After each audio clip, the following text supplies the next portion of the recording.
ناظرین ہم بڑھتے ہیں سوال کی جانب اور شاہ صاحب سے سوال کرتے ہیں۔ شاہ صاحب، یہ جو قصری نماز ہے، قصری عمر نماز ہے، کیا یہ کس انداز سے اور کس طریقہ سے پڑھنی چاہیے؟ اس کی تھوڑی سی وضاحت فرما دیجیے۔ بسم اللہ الرحمن الرحیم۔ قد افلح المؤمنون الذین هم فی صلاتهم خاشعون آمنت باللہ صدق اللہ مولانا العظیم۔ میں تمام احباب کا انتہائی ممنون اور متشکر ہوں، بالخصوص عمر بھائی آپ کا، قاری محمد عرفان صاحب اور بھائی محمد عثمان اور آپ کی ساری ٹیم کا، ہمارے دوست احباب مہمانان گرامی تشریف فرما ہیں۔ اللہ سبحانہ و تعالی ہم سب کے سحر و افطار اپنی بارگاہ ذوالجلال میں قبول و منظور فرمائے، اور ہم سب کو حقیقی معنوں میں رمضان المبارک کی تعظیم اور توقیر کی توفیق نصیب فرمائے۔ قضاء عمری کے حوالہ سے آپ نے جو مسئلہ پوچھا ہے، استفسار فرمایا ہے، قضاء عمری کے معنی یہ ہیں کہ جن احباب کے مسلمانوں کی نمازیں قضا ہو جائیں اور وہ اسے ادا کرنا چاہیں تو اس کا طریقہ کیا ہے، اس کا وقت کیا ہے، کس دن اس کو ادا کرنا چاہیے اور کس طریقے کے ساتھ اس کو ادا کرنا چاہیے۔ قضاء عمری کے حوالے سے یاد رکھیے کہ بعض احباب کے اندر یہ بات معروف ہے کہ رمضان المبارک کے آخری جمعۃ المبارک کو ایک دن کی 5 نمازیں اگر ادا کر لی جائیں، فجر، ظہر، عصر، مغرب اور عشاء، یہ 5 نمازیں اگر ادا کر لی جائیں رمضان المبارک کے آخری جمعہ کو، جسے ہم جمعۃ الوداع کہتے ہیں، تو اس روز اگر یہ 5 نمازیں ادا کر لیں، سابقہ جتنی بھی نمازیں ہوں، 1 مہینے کی یا 1 سال کی یا 50 سالوں کی، تو یہ نماز ادا کرنے کی وجہ سے تمام پچھلی نمازیں معاف کر دی جاتی ہیں اور وہ تمام کی تمام نمازیں ادا ہو جاتی ہیں۔ جبکہ حقیقی مسئلہ یہ ہے کہ جو نمازیں قضا ہوئی ہیں، جب تک ان تمام نمازوں کو ادا نہیں کر لیا جائے گا تو نماز ادا نہیں کہلائے گی۔ قضاء عمری کا یہ مسئلہ عوام کے اندر معروف ہے، مشہور ہے کہ اگر کوئی شخص یہ 5 نمازیں ادا کر لیں تو ساری نماز ادا ہوگی، ایسا نہیں ہے، بلکہ جو نمازیں قضا ہوئی ہیں جب تک ان کو ادا نہ کر لیا جائے اس وقت وہ ادا نہیں کہلائیں گی۔ اور اس کا طریقہ یہ ہے قضاء عمری کا کہ اگر تو یہ یاد ہو کہ کتنی نمازیں قضا ہوئی ہیں اور کون کون سی نماز قضا ہوئی ہے تو اسے ادا کیا جائے گا، اور اگر یہ یاد نہ ہو، جس طرح کہ عموماً یاد نہیں رہتا، بعض احباب کے ذمہ پہ 1 مہینے کی، بعض کے ذمہ پہ 1 سال کی، بعض کے ذمہ پہ 20 سال، 30 سال، 40 اور 50 سالوں کی نمازیں بھی ہوتی ہیں،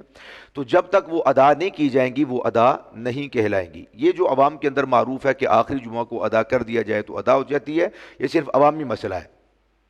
ان کو ادا کس طرح کرنا چاہیے، اس کے اندر بہت زیادہ وسعت اور گنجائش ہے۔ بعض احباب یہ سمجھتے ہیں اور یہ خیال کرتے ہیں کہ اتنی ساری نمازیں ادا کرنا یہ بہت بڑی آزمائش ہے اور بہت بڑا امتحان ہے، اور ان کو کس طرح ادا کیا جائے۔ جب رب ذوالجلال توبہ کی توفیق عطا فرما دے اور انسان نیت کر لے اور کمر بستہ ہو جائے تو پھر یہ ادا کرنا کوئی مشکل معاملہ نہیں رہتا۔ میرے اپنے ایک جاننے والے ہیں، 20 سال کی نمازیں ان کے ذمہ پر ساقط تھیں، قضا تھیں، جب انہوں نے نیت کی ان کو ادا کرنے کی تو محض 6 سے 7 ماہ کے اندر انہوں نے اپنی 20 سال کی نمازوں کو بحمدہ تعالی ادا کر لیا۔ اور جب مسلمان مومن کمر بستہ ہو جاتا ہے، اللہ تعالیٰ سے توفیق مانگتا ہے، مدد مانگتا ہے، تو پھر یہ آسانی ہو جاتی ہے۔ ہاں، اب اس کے اندر گنجائش ہے کہ چاہیے یہ کہ جو نمازوں کو ادا کرنا چاہتا ہے اور یہ چاہتا ہے کہ وہ اللہ رب العزت کی بارگاہ میں اس عالم میں اور اس حالت کے اندر حاضر ہو کہ اس کے نامہ اعمال میں کوئی ایک نماز بھی قضا نہ ہو اور اس بندے کے اوپر کوئی نماز ذمہ اور واجب الادا نہ ہو، تو اس کے لیے بڑے آسان طریقے علماء نے بیان کیے ہیں، اور وہ آسان طریقے یہ ہیں کہ جب مسلمان مومن بالغ ہوتا ہے اس وقت سے لے کر، مرد عمومی حالات میں 12 سے 15 سال کی عمر میں اور خواتین 10 سے 12 سال کی عمر میں، یعنی 12 سال کی عمر کے بعد کی جتنی بھی زندگی گزر چکی ہے، پہلے والی زندگی نابالغی کی حالت میں ہے، انسان مکلف نہیں ہوتا۔ جب انسان بالغ ہوتا ہے، مسلمان ہو اور بالغ ہو جائے، تو اس کے اوپر شریعت نے کچھ عبادات کو مقرر کیا ہے، نماز بھی ان میں سے اہم ترین اللہ سبحانہ و تعالیٰ کی عبادت ہے۔ تو اسے چاہیے کہ 12 سال کے بعد، اور مرد ہو تو 15 سال کی عمر کے بعد وہ حساب لگائے کہ اس کی عمر کتنی ہے۔ اگر 20 سال ہے،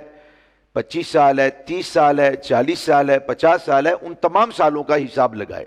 اور پھر غور کرے کہ اس نے کتنی نمازیں ادا کی ہیں۔ ہر شخص وہ جانتا ہے کہ اس نے کثرت کے ساتھ نمازوں کو ادا کیا ہے یا معاذ اللہ کثرت کے ساتھ اس کی نمازیں قضا ہوئی ہیں۔ یہ تقریباً ہر انسان کو یہ شعور ہوتا ہے، اور اگر وہ غور و فکر کرے تو اس کے لیے کوئی بات مشکل نہیں ہوتی۔ غور و فکر کرنے کے بعد زیادہ سے زیادہ نمازیں وہ اس چیز کا حساب لگائے کہ جہاں پر اس کا دل متفق ہو جائے کہ اتنے سال کی میری نمازیں ساقط ہیں اور قضا ہیں، ان نمازوں کا حساب لگا کر ان سالوں کا ان کو دنوں کے اندر تقسیم کر لے، اور پھر اس کے بعد فجر، ظہر، عصر، مغرب، عشاء اور نماز وتر، یہ 6 نمازیں تقریباً بنتی ہیں، 5 فرض ہیں اور 1 واجب ہے۔ 6 نمازیں ایک دن کے اندر وہ جب ایام کو تقسیم کرے گا تو اس کے اوپر واضح ہو جائے گا کہ میرے اوپر کتنے دنوں کی نمازیں بنتی ہیں۔ ہر روز اگر وہ چاہے تو فجر کی نماز کے ساتھ وہ فجر کی نماز کو ادا کر لے،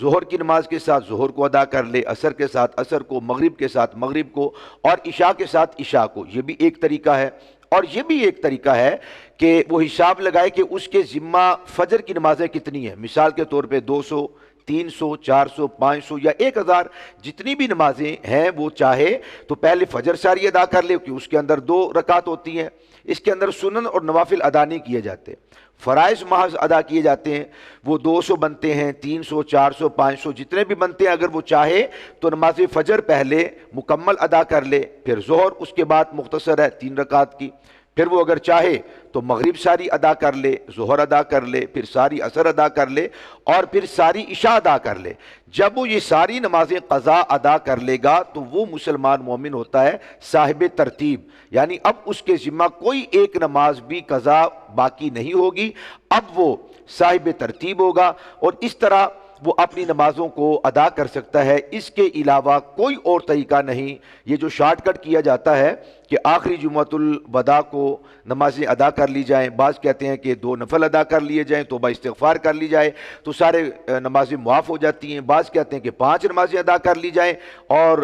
واجب بھی ادا کر لیا جائے وتر کو، تو اس صورت میں ساری نمازیں جو قضا ہیں وہ ادا کے اندر تبدیل ہوتی ہیں۔ ایسا کوئی مسئلہ نہیں ہے، قضا کو ادا کریں گے تبھی ادا ہوگی۔ اللہ سبحانہ و تعالی ہم سب کو حقیقی معنوں میں نمازیں ادا کرنے کی توفیق نصیب فرمائے۔